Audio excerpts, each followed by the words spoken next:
Okay, I'm here in a cafe in the leafy suburbs of North London. I'm about to chat with Dr Gareth Dylan Smith. He is a tutor at the Institute of Contemporary Music Performance. He is a scholar. He is he's a writer, and is also a drummer, amongst lots of other things. And I can't wait to chat to him now. He's over there waiting. So let's do it. Tell me a bit about why you started the drums in the first place and how old you were. I was 11 when I first started playing drums, and I've written this down in a couple of places, I think, but I'm not really sure why I started, what the impetus was. I know I loved the sound of drums, but I don't know what drew me to the sound of drums in music. I don't think people, when you're really young, are generally aware of, you just know it's music. But I think my dad, I know he was into drummers. He told me about Gene Krupa and Buddy Rich and Max Roach and had me listen to drum solos. So I think it might have been his interest in drums that made me hear drums. And it seemed, I'm quite physical. I like to run, I like to cycle, I like to swim. I'm quite energetic. So the drums appealed to that side of me, like it was big. And I also played clarinet from a young age, but I can't express myself with my fingertips. It's just not enough. So, but the drums kind of physically, yeah, that appealed to me a lot. The energy, the size of the instrument is what I liked as well, because I like the fact you have to put it in a car and drive it somewhere. It's quite big, and you set up and you make a kind of statement. And I've always been, I guess, pretty introverted, but I've said I'm a closet extrovert. I think I need a prop. So I'm incredibly shy. I used to sweat if I put my hand up in class. I couldn't answer questions without blushing, But give me a drum kit, and it's kind of I can do my thing. So I think the drums helped me. It sounds very cheesy, but they gave me a voice, I suppose. Actually, enabled me to say stuff in public, enabled me to do the physical thing that I like doing, and demanded it. Actually, not just enabled. But you have to be physical on the drums. So yes, drumming career highlights. Okay. Tell me. Drumming highlights. Well, I've never thought of it actually. What are the drumming highlights for me?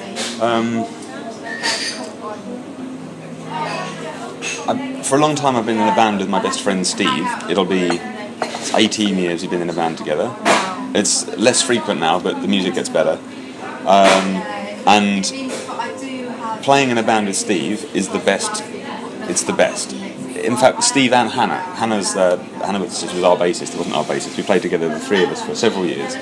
And me, Steve, and Hannah is the best, most intuitive, kind of successful in terms of everything I do works situation I've been in. Steve and I, when Steve plays, it fits with what I do. When I play, it's just. What does he play? He plays guitar, and he is the best guitarist I know, for me, and he's my favourite guitarist to listen to. He just plays great. So. What kind of music is it? Basically rock. Having said that, he's just written a folk album. I played a couple of tracks, recorded a couple of tracks for that. It's he's just a really capable guitarist. He plays classical stuff great. He's just really good. So it's a privilege and a pleasure to play with him. But in terms of career, nothing's really come in terms of commercial success of our music, but in terms of my joy in drumming, that's always, I'll travel wherever I want to go to play with Steve. That's always worth it. In a way, maybe my biggest audience was playing with the Welsh College of Music and Drama big band, with Keith Tippett was conducting us in, what would it be, 1999? No, it would have been 97 or 98, in the spring of probably 98, in Bath, at the Bath International Jazz Festival. We were the headliner, I think, on the first night. It was raining, and there was rumoured to be about 10,000 people watching, and it just felt awesome. I didn't really know what I was doing, but it felt really cool to be in a jazz band full of people who were excited and young and enthusiastic, and that felt awesome to have this to have the opportunity to play, and knew that people were watching, and that they validated our offering, I suppose. Those don't sound like very exciting things. No, it's about, this is the thing, this is why I love to ask, because it isn't necessarily the biggest to other people. It's what you personally remember. I've got a couple of others actually. Sorry to interrupt. I keep interrupting you. No, go ahead. Yeah, I think there was a musical I played in it was 2011, which was a production of Parade at the Southwark Playhouse. It's a really, I don't know if you know the musical. It's really dark. It's an incredibly dark story about racism in the deep south of the States in the 20s or 30s, and it ends in the lynching of the lead character who is Jewish, and so it's a pretty dark storyline. And the drums, it was a really interesting theatre setup because the theatre's kind of it's in the railway arches that are really damp, and everything in there got really damp over the 5-week run, and it felt you went into the set and the set just felt like uncomfortable. And the way the band was, we were kind of poorly lit and away from the show, and it had a real kind of dark mood to the whole thing. And there was this really long snare drum solo I used to play leading up to the moment when he's lynched at the end. And that kind of summer was a very strange experience because I was teaching all day, and then I was doing these shows at night, and I was cycling from my house to college to London Bridge and back again. So I was cycling a lot. I wasn't eating very much because I didn't feel like I had any money to buy food. So I felt mostly lightheaded. I actually had my wisdom teeth out that summer as well, which I kind of associate with it. So it felt like a really strange and painful summer. And it was the summer of the riots as well. But that show for me was like one of the highlights of. I like to play in situations where it's not about the drums as much. I think although I sort of used to think it was about the drums, I much prefer being part of something that feels great. And that show was very special. My dad came to see it, and he hates musical theatre with a passion, and will never give me a compliment about my drumming unless he really feels like he has to. And he said it was great. He said it was great, fabulous, fantastic, whatever. And it just felt like a very special moment. The cast were awesome, the band were great, we really gelled, and it was just a great thing. Memorable. You'll remember that for the rest of your life. Yeah, it was particularly special. So that production was awesome. And I really enjoyed playing in pantomimes, which sounds like the cheesiest thing to do ever, but I love it. Do you get to do those chime things? Of course. You see, the chimes, yeah. I love chimes. I'm waiting for a situation where I can use them. It hasn't come yet.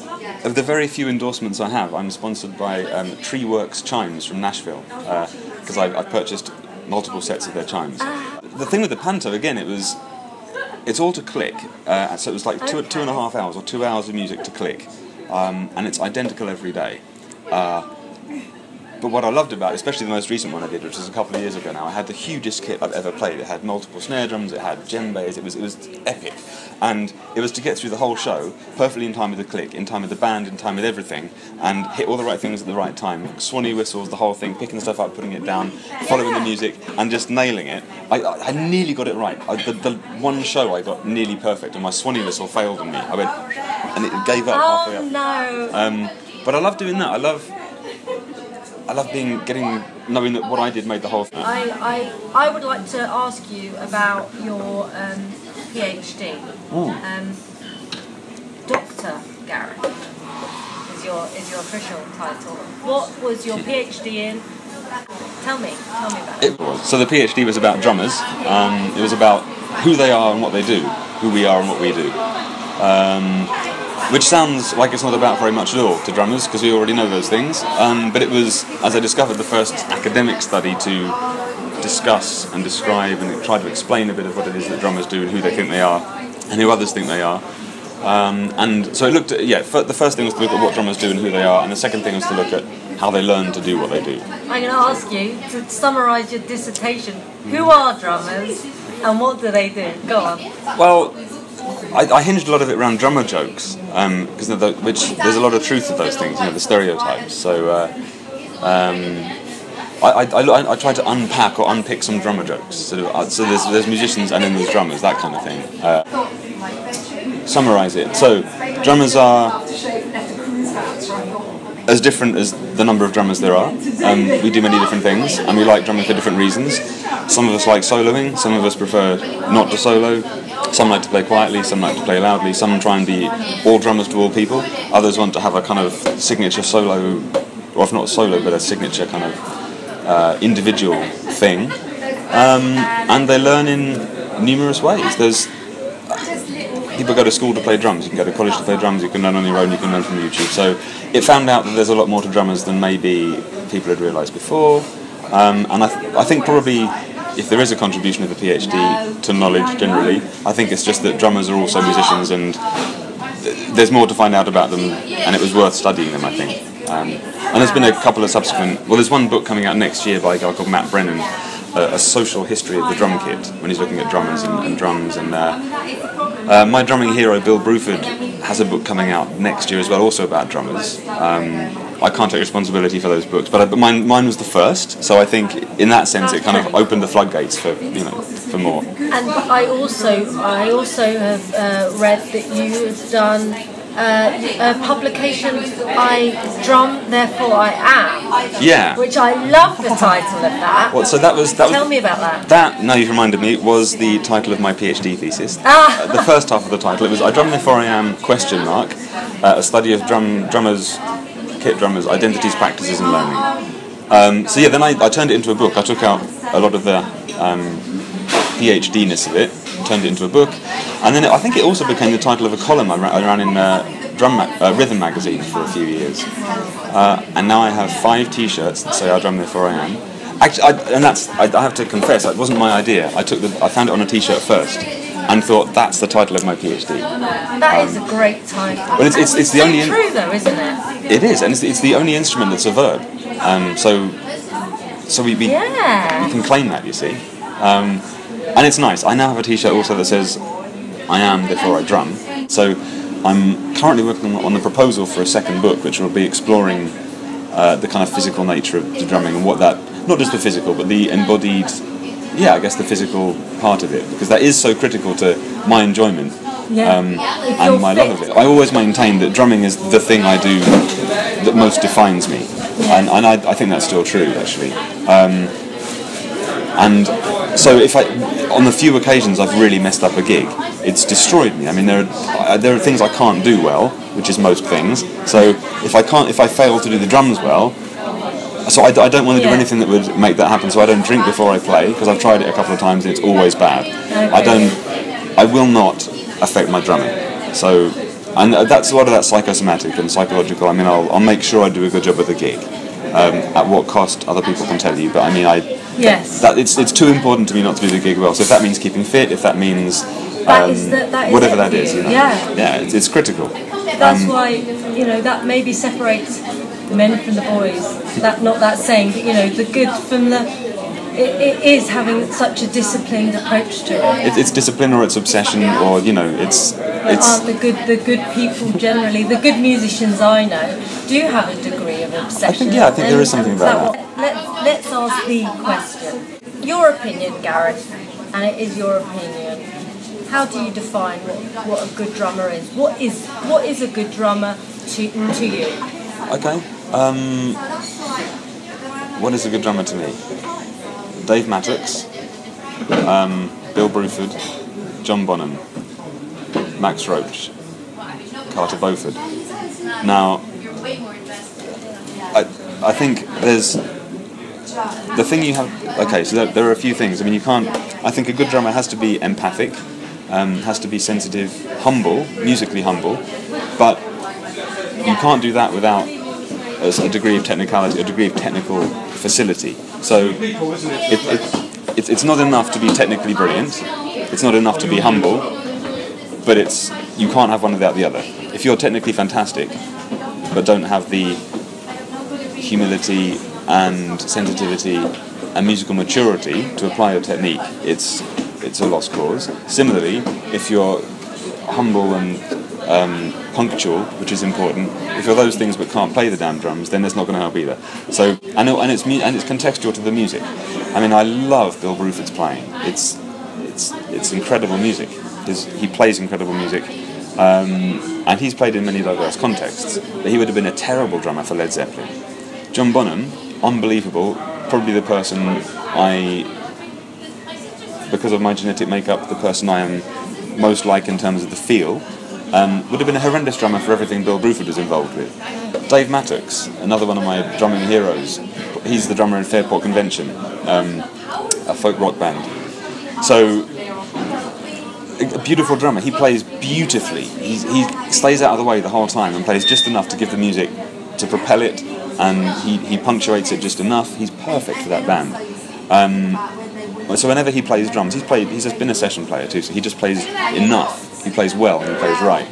And I said Carter Beauford as well, Dave Matthews Band. Everything he plays sounds like a drum solo. He breaks all the rules. You can't play that way. Similarly though, you can't have a band made of massive drum kit, acoustic guitar, saxophone, violin and bass. But that's the band he's in, so he plays perfectly for that band. And Max Roach is, I mean, he wrote the book. I mean, not everyone, many drummers will agree that Max Roach he's one of the defining characters of drum history. He was a virtuoso performer, he was a composer, and I got to see him play twice, and it was just magic. I mean, I think he was in his early 80s when I first saw him play, and I remember watching him, and this has become true of other people I've seen play too, you know. There's something that happens when you reach a certain age, or not a certain age, but he couldn't have been that good if he'd been 10 years younger, and he couldn't have been that good if he'd been 30 years younger. He wasn't, and I got this from the guy Keith Tippett, who I mentioned earlier, who taught us at the Welsh College. There was a sort of guru quality to him, and although I never met Max, actually I did meet him very briefly. Maybe I'll tell that story later. But there was a maturity and I don't know what it is, a certain a certain something, an ineffable quality that you only get if you've been playing a long time. There was an ease. Like a red wine, like a fine red wine. Maybe, yeah. I mean, Max didn't play anything difficult in the sense of technically hard, but I know I couldn't have done it. I know I couldn't have played that, neither could anybody else, because he just played the drums in a way that it was, nothing got in the way between Max the person and Max the sound that came out of his kit. And that was, I think that's the thing, is I feel more and more like I'm increasingly approaching a place where that's true for me. Like, I mean, I don't play the drums as often as I used to. I don't practice as often as I used to, and it takes me about 20 minutes, 25 minutes to warm into the kit, usually now. But after an hour or so of playing, I feel like this is exactly where I belong and it will make sense, and I can do the things I want to do on the drums. And there was not like Max, but there was a thing when he sat down and played, it was just like, this makes perfect sense. What we're seeing now is how the drums can be. Yeah, how you can, that's to aspire to, you know. See, and because what you just touched on then, I am going to ask you a question which I find very interesting to ask, and it might be hard for you to answer, but to ask these good drummers, what do you think makes you good? Do you know what makes you good? You know? No, I spent a long time practicing. Okay. I mean, I put in, this is across the board. Anyone who's, you know, it's an obsession, it's whatever it is. Me practicing that's not exceptional. That's not what makes me good. That's not what makes anyone, hang on. Practicing gets you to a certain level, but like I said, that's not enough. Yeah.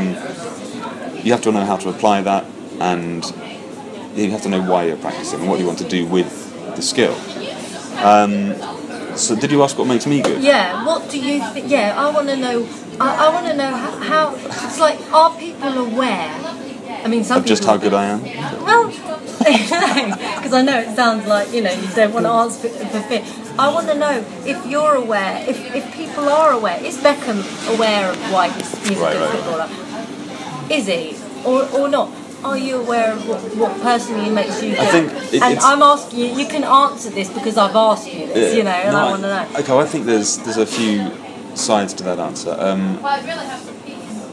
I've always been, I guess, really nervous about thinking I'm good. I've wanted to be good, and I've never really believed that I am.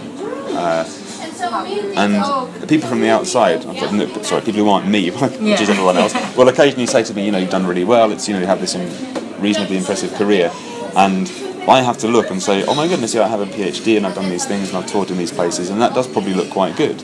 And I had a column in Rhythm magazine for a while, which is quite a big deal. Yeah. But it didn't feel like it. To me, I was really nervously trying to get it right and do the best I can, you know. So I often wonder what people see in me. I wonder it all the time, actually. So that aside, I think what makes me good, I know that the Irish punk band Neck they like the fact that I play. I just give it all. I go on stage and I give all of me, and that's what they like. They like if I'm going to do something, I'll always do it to the best of my ability. And that sounds like a tremendous cliche, but I can't. That's not necessarily conscious. I'm not trying to do that. I just do. When I play the drums, I try and do it as well as I can. When I make a cup of tea, I make it as well as, and that's true. I always try and make the perfect cup of tea. Can you make a good cup of tea? I make an excellent cup of tea. Really? There are 5 things I do well. I make a great cup of tea. I play the drums. I can write. I can load a car, and I can teach. Those are my 5.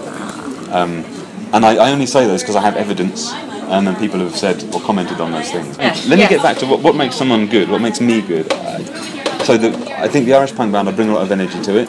I think I'm still really nervous about my drumming. I think I'm not very good because, and I mean, I just think I'm not as good as I want to be. I'm not as good as most other drummers. I'm not as fast as some people. I'm not as technically proficient. I don't know my rudiments as well. I feel like I don't do things as well as other people. So I always feel, when I was doing the panto, it was 52 shows.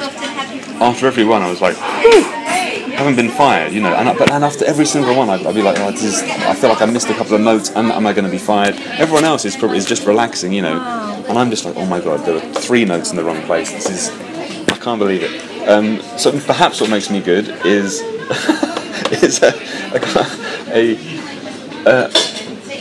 a sort of a real burden of inadequacy. I just think I'm not humbleness. That's what you just said. I'm not even sure it's that. I think humility would seem like that feels really noble, and I don't think I'm humble as much as I am anxious. I think it's that. I feel like I'm never going to get it right, and I haven't got it right. And it takes me a couple of years to listen to a recording I did and not hear the one semi-flavour on the bass drum that could have been better. And again, this isn't unique. This is, I feel, so this is, I think, perhaps what makes good musicians good is it's never good enough. Yeah. And it's the same with writers. And that's what I love about writing, actually, because I write a lot. How would you like to be remembered? Gosh, this is deep, isn't it? It's interesting, because I think... Yeah. Okay, so if you look at me on the internet, which of course I've never done, but no, there are some things pop up about my drumming. I'm more of an academic. That's kind of my home. The academic life, such as it is good for me because I get to teach about drumming and about music, and I get to play drums as part of that. It's a really good home for me. I get to write, I get to teach, I like to play. So I think I'll be an academic. That feels like a good life for me. It permits and encourages my obsessions. I have to write well, and I have to play well, I have to teach well, and those are things I obsess about constantly. There's a mixed response to my teaching. People, I think, generally like it. Are you a good teacher? I think I'm a very good teacher. My recent boss was a good, what's the word? A good, I don't know what the word is, I can't think of the word. But anyway, he was good at not letting me get too big for my boots in that regard. I love teaching. It's a kind of performance. I think people appreciate that. And I love working with students to help them understand and get to grips with things. And I love that I can do that. Teaching, I love the fact that it works. If I'm teaching someone one-to-one, I can help them get where they want to be, and I love that I can do that. It's a sense of achievement. Lecturing is a different thing. There's a class full of 50, 100 students, and you can't reach everybody in the room. Impossible. So what I do is perform to the room, and I meet people, and you kind of try and keep an eye on what's going on, and it ends up dividing people because you kind of go for the lowest common denominator and alienate the people who want more, or do you go for the people who want more and then everyone else thinks you're an arse because you're so anyway, I'm going to keep teaching. I like it. Teaching and drumming and writing. If you could drum for anyone, who would it be? Steve. That's your guitarist. Yeah. Yeah. What's his surname, Steve? Well, he goes by the name of Stephen Wheel. I still call him Steve. Professionally he's Stephen Wheel. It's the best. But apart from him. Yeah. Well. It's anyone in the world. You've got the gig. Yeah. Who is it? See, I used to think Led Zeppelin, but that would be ridiculous because they only sound like Led Zeppelin because of John Bonham, who I am not. I'm talking myself out of every possible gig here. Fairport Convention, I think. Okay. Because they're the band. When I'm playing with Neck, when I used to play with Neck, for me that was Fairport Convention in my head, but louder and faster. Okay. So maybe if I were in Fairport, I'd play too fast. So maybe not then. My ideal band. You know what? My ideal band actually is the Eruptors, I think. Because in Steve's band, much as I absolutely love playing with Steve, and it's the best fit, he writes the tunes, and I play for his music. Yeah. And he'll often suggest that I play certain drum parts that are way better than what I had in my head anyway. I'll try stuff, and he'll suggest things, and he's always right. Not that he says he's right, he genuinely is right. He always has the best ideas, because he's a really excellent composer. But the Eruptors is a fun band to play, and it's me, there's lead bass, lead guitar, lead drums, which is hilarious and ridiculous. Yeah. And we claim to play 1,000% rock, which is a lot of rock. And what I love about that band is I can do whatever the hell I want, and it's always right. They've never questioned my judgment. I'll play something, which is like it's the worst thing about it as well. But I'll play something, and they're like, "It's perfect." And whatever, and I go, "How about if I do this?" And they go, "Yeah, that's great too." And I go, "What about if I include this Mozambique with my right hand on the cowbell and this double pedal thing?" And they're like, "Yeah, do that." Yeah. Or I go, "Well, how about this?" And they're like, "Yeah, sure." Well, just play What the are you drums. going to do when they say, no, not that? You'll be like, what? I'm leaving the band. That'll never happen. It never will. Same as whatever Alex plays on guitar is perfect because he's the guitarist in the band. So what else is he going to do? You know. So and there's no kind of I don't have a. I would have loved to have played with Zappa. I guess everyone would love to have played with Zappa. The man was insane. That would have been perfect. He was not insane, but you know his music is insane. I would love an opportunity to play with Keith Tippett again, actually, and I feel like I'm perhaps approaching an age where I'm a musical age where I'm mature enough to do that. My drum teacher, former teacher, Pete Fairclough, is a beautiful player. He does duets, Keith Tippett on piano, Pete on drums, and it's magic. And I'm not sure. I haven't played that style for a long time, so I don't know if I have I don't know if I've got it. They play well together, and it's developed over many years. But I'd love to get a chance to play with Keith, because Keith is quite possibly the single most in tune with himself and the universe musician I've ever encountered. What advice would you give to me? Well, to someone that's learning. Yeah. I don't have, let's talk about me personally for a moment. I don't have hours and hours and hours and hours of time. You know, I'm a mum, I work, but the drums are very important to me. So, excuse me. Yes. What should I hold dear? What should I bear in mind?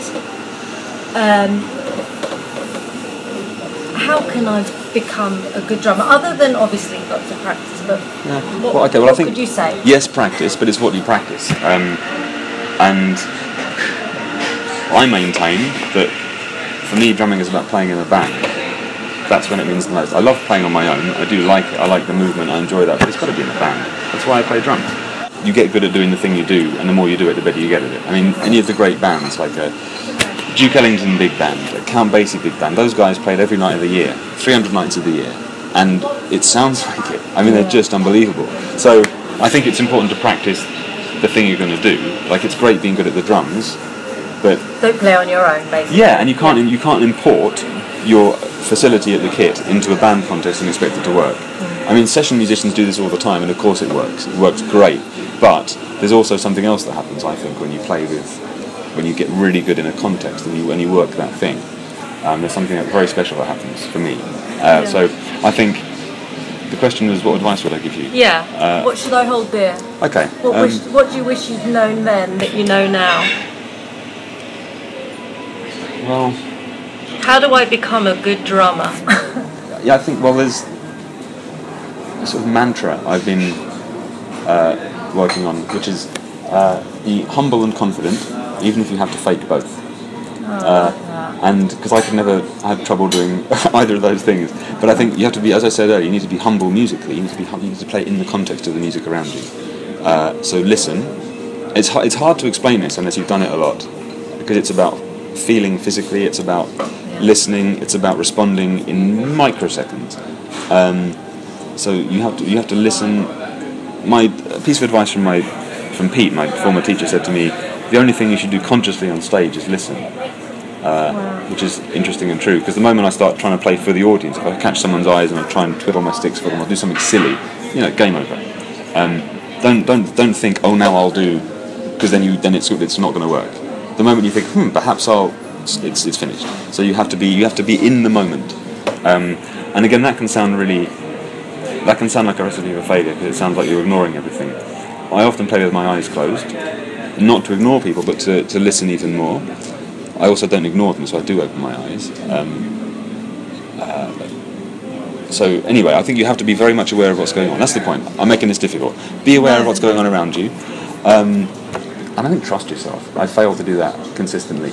Not to the point... There's a fine line between confidence and arrogance, Yes. And I fear the latter. So I think you have to trust the evidence. If people say they like what you did, then they're not lying. That's good. Do it again. Listen to feedback, and work on the art. You can't practice too much, I think, because you have to play with confidence. If it's playing loudly, if it's playing quietly, but you can't.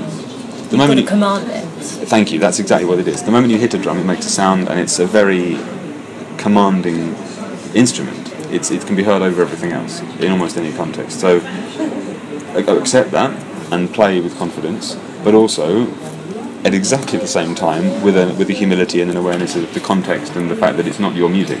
Probably, I don't play in drum bands. It's a band. I'm part of it. Theatre, it's about the dancers and the actors, and I'm providing a backing track. So it's about getting it right for that. And the better job I do of it, the better it will all work.